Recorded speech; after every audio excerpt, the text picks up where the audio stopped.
Čaute, vítajte v mojom videu do 30-dňovej kamerovej výzvy. Dnes máme krásny deň 27 a ja som dnes není doma, tak som si povedal, že v rámci tohto semináru budem trošku prekonávať moje také rečnenie na verejnosti, nazvime to, alebo rečnenie niekde, kde sú ľudia a takéto blogovanie si.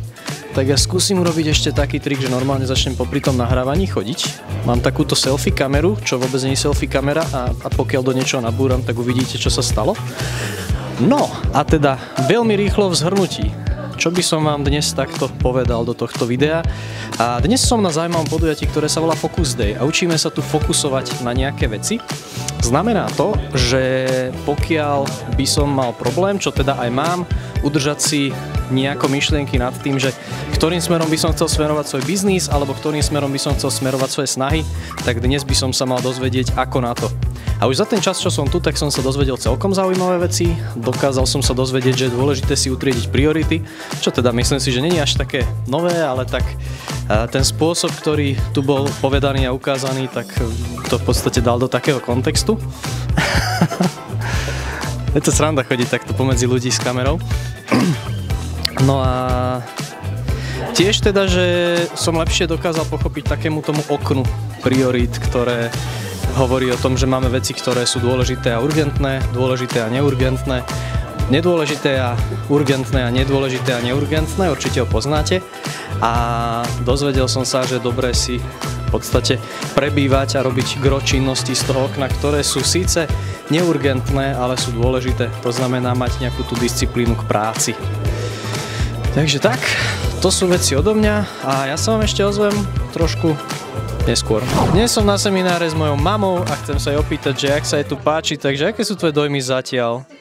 No je to tu výborné, pretože keď chcem dosiahnuť cieľ, potrebujem vedieť možno aj metódu alebo taktiku, stratégiu, ako k nemu pristupovať a členiť si tie dôležité, menej dôležité veci. Dobre, super. A mala si tu už nejaký aha moment, alebo ešte len príde? Áno, mala som asi aj 10 aha momentov. Neviem ich teraz rýchlo vymenovať, lebo myslím, že tá dôležitosť a hovoriť veciam nie, ktoré ma vyrušujú. To znie dobre. A je ešte možno niečo, čo by si chcela odkázať človeku, ktorý sa na toto bude dívať, čo budem pravdepodobne iba ja?